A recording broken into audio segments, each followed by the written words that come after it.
Okay guys, so I'll fire up these stoves in a second, but I just wanted to show you them close up without any fire in them. So the two stoves that Rob has sent me to have a look at is the Emberlit stove here. So this is a little bit more traditional, alright. It's a little bit more like a hobo stove. Okay, it's 4 panels that come apart and you put together, alright. I won't take it apart and put it together because it's a little bit tedious to watch. And this one is the Vargo, okay, the Vargo hexagon wood stove. Okay, this one is titanium and there is a stainless steel version available as well. It is a radically different design.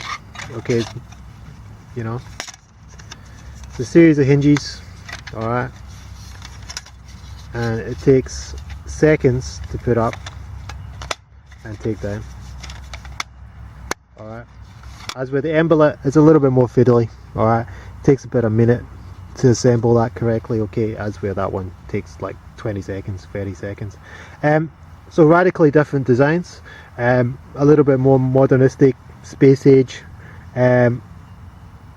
heaps more traditional. Okay, now a couple other differences with these two stoves.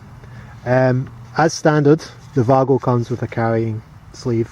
Okay, which is useful because the inside of your rucksack, obviously with all the, you know, soot and dust, you need something to keep your rucksack clean. So as standard, the Vargo comes with a little carrying case.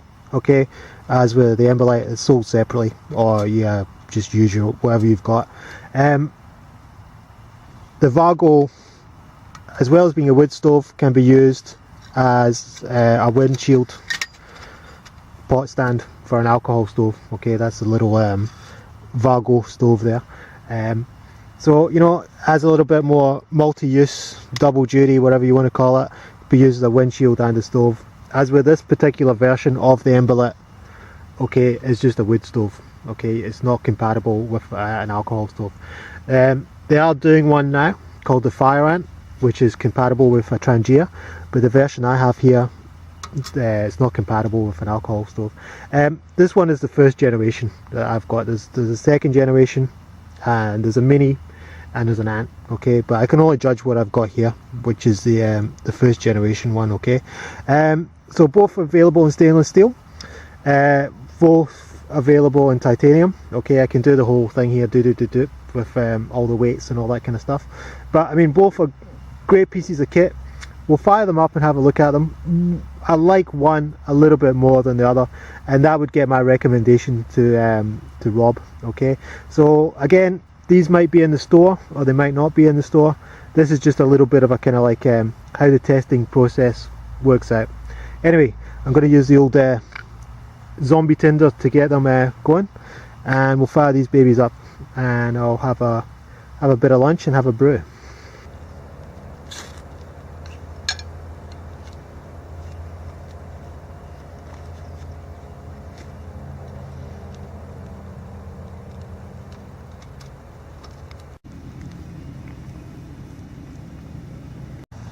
Alright, so it's all happening with these two stoves. Alright, I'll just take, so this is the Vargo stove with the Vargo mug. Okay, and there's my tea, which is sarsaparilla tea. Okay, native sarsaparilla. I'll take this guy off as well. As you can see, pretty effective.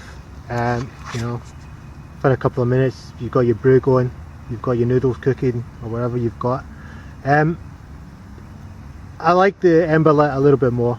I would like to see the rest of the products. Alright, this is not this. I'd like the titanium one, maybe the new one that takes an alcohol stove. My recommendation would be going towards that. This is just a little bit, you know, it's not as strong, you know. You can just about do that, but that would be a bit of a limit. It has more moving parts, it has several hinges on it. KISS principle, you know, keep it simple, stupid. It's more things to break, it's less stable. It's a brilliant design, but it's a little bit more geared towards ultralight backpacking. As with this is more sort of like a little bit more geared towards bushcraft, I would say, you know what I mean. it's a little bit less important. You know, who cares if it takes you 1 minute to assemble your stove as opposed to 20 seconds. So I think the Emberlit's winning for me. Both are great pieces of design. I would like this one in a titanium, so it's a little bit lighter, but I mean, you can see how effective both stoves are. They both work really, really well. But again, these products might not be in the store, but my recommendation for Rob would be to look at the Emberlit, and then maybe get Kev to have a look at some of the other ones, the other ones and the other products in their line, you know what I mean? Because some of the ones they make would suit ultralight backpacking as well as bushcraft use. So I think the Emberlit's winning over the Vargo, in my opinion. Also, the other thing, it's a consideration about this that I've been thinking about. This is a small company, alright? It's a guy called, I can't remember, Mikhail Makarikov. I can never know how to pronounce his name. But he's, you know, he's a small guy, you know, I mean, it's a bit like Zombie Tinder, alright? What Rob likes to do, he likes to support the small guy, you know, he likes to, you know, if it's a small guy and he's got a company, he's got a good product and a good price, Rob likes to support, you know, local industry, you know, a small businessman, and this is what this guy's about, okay? Vargo is a big company, it's mostly made in Asia, it's actually a conglomerate of, it's actually several companies trading under the brand name of Vargo. You know, the products are great, but it's not a small business and it's not a local business. So that would be another thing that would be in the Emberlit's favour. But I mean, both great bits of kit. My recommendation with Rob would be to have a look at the Emberlit and have a look at some of the other products in their range as well. I think this one's good, but I think the ones that are coming out at the moment are going to be even better.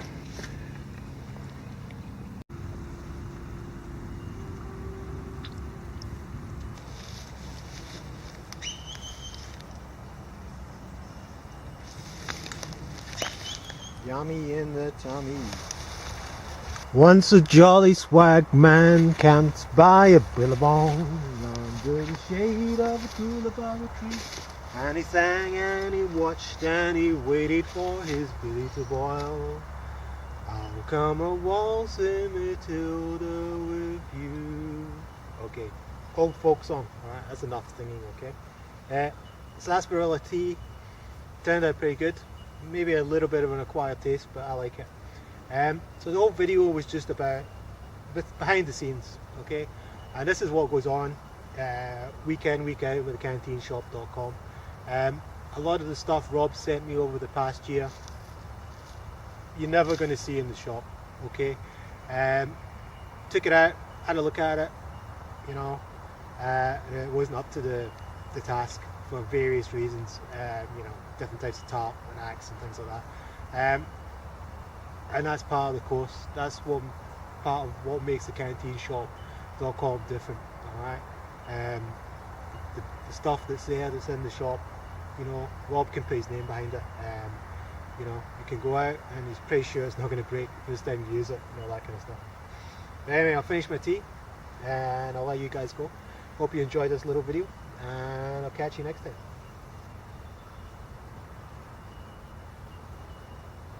Waltzing Matilda, waltzing Matilda. Oh, this is a problem with wood stoves, eh? How come I walk with you?